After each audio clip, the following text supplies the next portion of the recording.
and then they're horrified at what it actually teaches. And people who turn to Christianity and realize, since Jesus rose from the dead, his message has to be from God. Go ahead. My dad would like to say something. Sure, Okay. sure, no problem. Please. I love when you're respectful. Okay, go ahead. Go ahead, please. Sir, are you there? Hello? Never mind. Okay. So y'all made this show, like, just to contrast. All right, go ahead.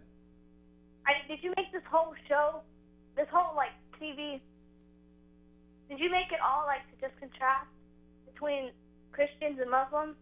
Yes. The purpose of the show, that's why it's called Jesus or Muhammad, and that's because when you examine the teachings of Muhammad and you examine the teachings of Jesus, you find that they are irreconcilable. They cannot both be teaching the truth from God, because according to Jesus, he came into the world to die on the cross for sins, rise from the dead, and he is the incarnate Lord. He is the divine Son of God. Muhammad denied all of this, and that means they can't both be speaking the truth. One of them has to be wrong. And so the purpose of this show is for all people around the world, whoever is interested in learning the truth, we are presenting the facts to them. We are presenting the facts about Islam, the facts about the Quran, the facts about Muhammad, as well as the facts about the Bible, the facts about Jesus.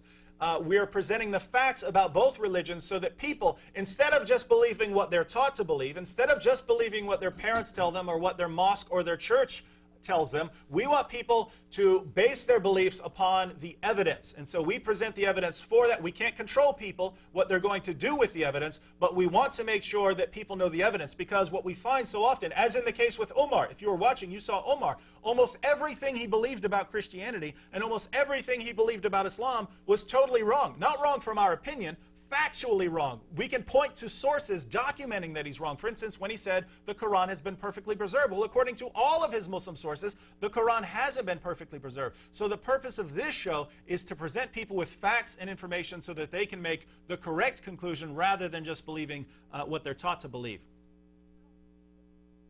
Okay, there's no difference between Jesus, because Muslims, first of all, they do believe in Jesus, and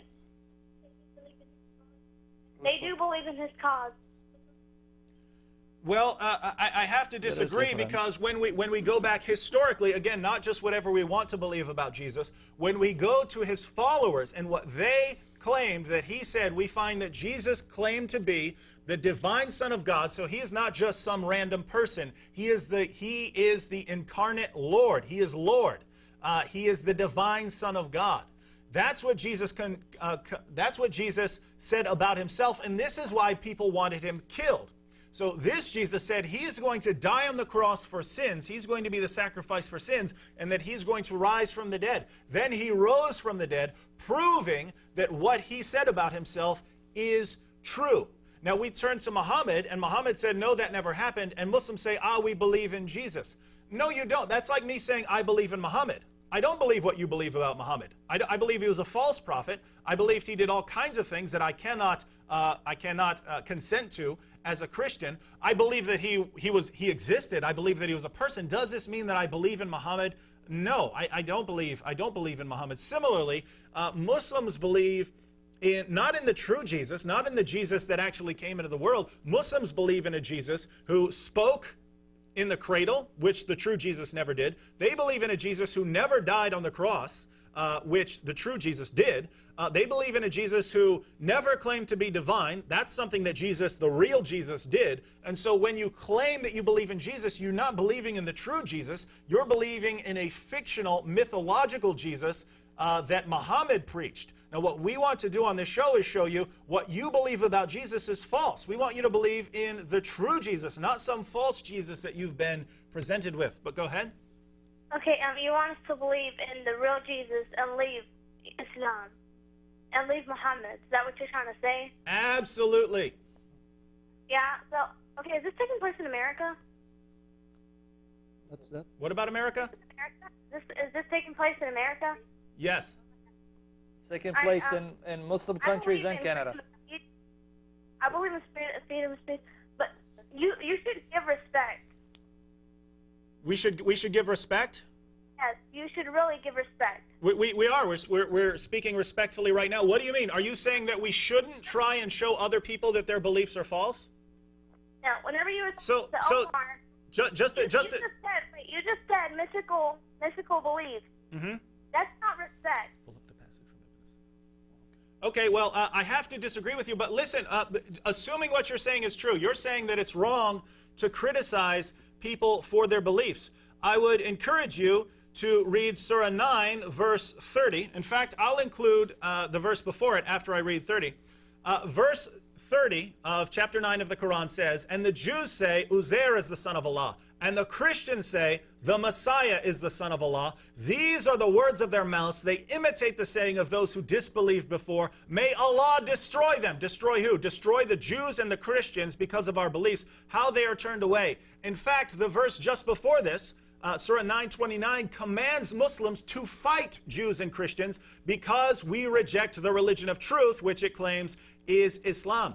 If you go to Surah 5:17, it says that any Christian who affirms the deity of Christ is an unbeliever. If you affirm that Jesus is divine, you are an unbeliever. So according to the Quran, I am not a believer in the truth. And we go to Surah 98:6, which says that anyone who is a disbeliever from among the people of the book, that's Jews and Christians, it identifies us as the worst of creatures because we are not accepting Islam. So you have said that we should respect other people's beliefs and that we should just let everyone believe what they want. And let me read another passage for you. Just to clarify, this is about Muhammad because you've said it's wrong to tell people that their beliefs are false. History al-Tabari, volume 6. This is from the history of al-Tabari. I said to him, what was the worst attack you saw by Quraysh upon the messenger of God when they openly showed their enmity to him? He replied, I was with them when their nobles assembled one day in Hijr and discussed the messenger of God.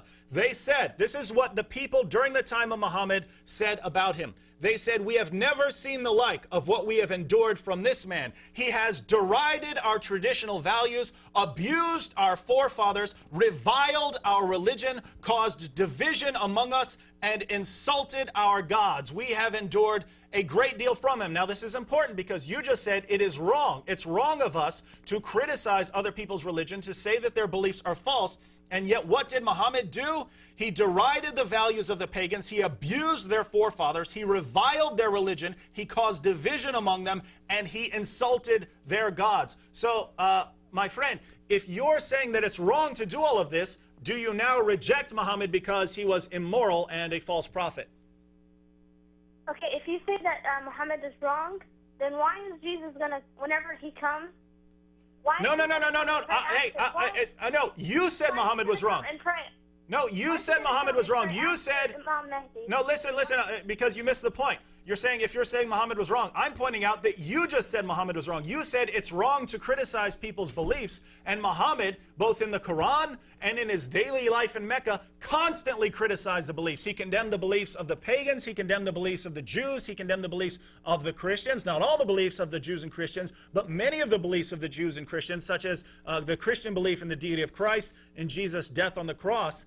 Muhammad constantly rejected other people's beliefs and tried to show them that they're false. You said that this is wrong. Therefore, according to you, Muhammad was immoral because he's doing something that you said is wrong. So, would you say that Muhammad was a sinner and not a true prophet of God? Is she there? Did we lose her? Jamil, are you there? I think that... okay. Jamil, if you don't get to call back, please call back in the next program. We're also having programs tomorrow. Please call back and have... What's the topic? Give the name of the title. Later today, we're discussing the satanic verses. These are verses that Muhammad delivered and claimed were from God, and then later came back and said, no, actually, these are from the devil. All right. And then tomorrow, we're going to discuss the incarnation of Jesus. So why did God have to become incarnate? Right. And we'll also be discussing whether Islam is truly monotheistic. Very interesting topic. So please call back during these shows. We have more calls? We have a lot of them? Yeah, poor guys. Joe, good evening. Yes, how you doing, sir? I'm doing fine. How are you? Okay, good. Go ahead. It's in Genesis, and you said that Jesus is the Son of God, right? Yeah. Yes. All right. Okay, but in Genesis also too, chapter 6. Yeah, the sons of God. The children of God made it with the woman, who born to them. You know, there came in chapter 6, number 2. Yeah, 6, And that the verse Son 2 to of 4, God yes. saw the daughter of men, that they were fair, and they took them wife, Okay. all which they choose.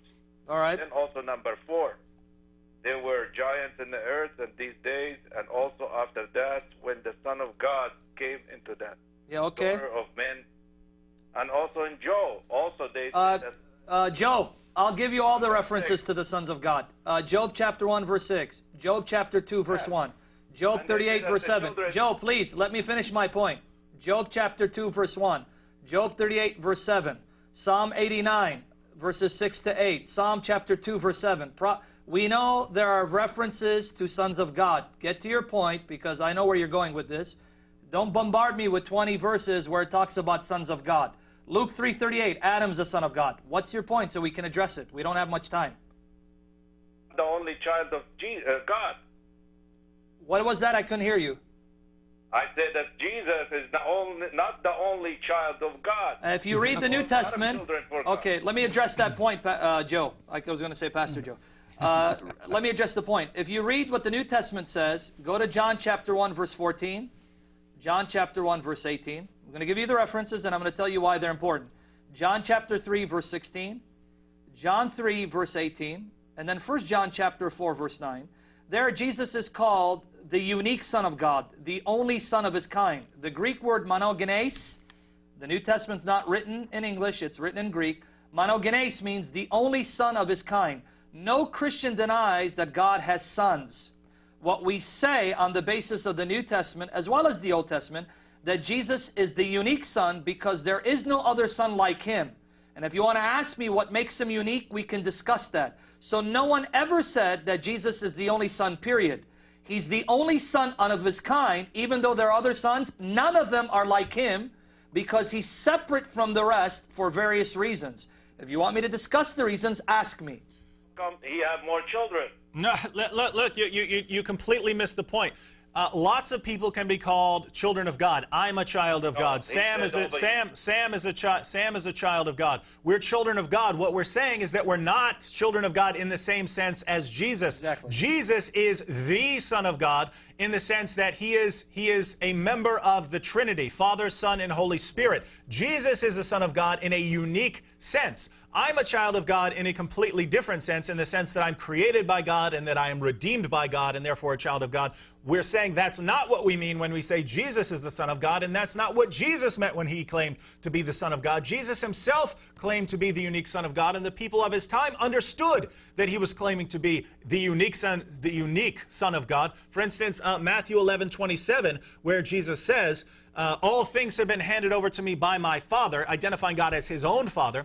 And no one knows the Father except the Son, no one knows the Son except the Father, nor does anyone know the Father except the Son, and anyone to whom the Son wills to reveal Him. Jesus is claiming that no one can even know the Father except through Him, except through the divine Son.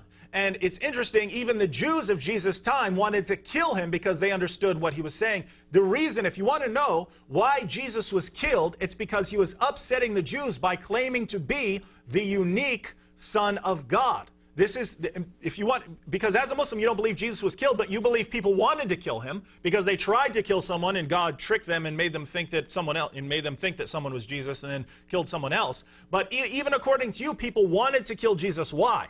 According to what Muslims believe, Jesus is walking around saying, believe in God and serve Him. Why would Jews want to kill Him for that? The Jews all believe that. They wouldn't have wanted Him to kill Him for that. But if you tell a Jew you are the unique Son of God, you are part of the divine being, they are going to want to kill you. And that's ultimately why Jesus was killed. Excuse me. Yes. You finished? Yes, go ahead. Did you listen to what he said? Did you listen, or are you just going to say there are many sons of God? Okay, good. Can you explain to me how could be a unique son for a group of children? And also too is that the devil came between them in Job. Okay, Joe, did you listen to what he said about his uniqueness? No other Son of God, no other Son of God is the agent of creation. The New Testament says Jesus existed before creation. Joe, let me answer your point. Don't speak over me, please. If you read the New Testament, Jesus existed in eternity before He became man from the Virgin Mary. with the Father and the Spirit. If you go to John chapter 1, verses 1 to 3, it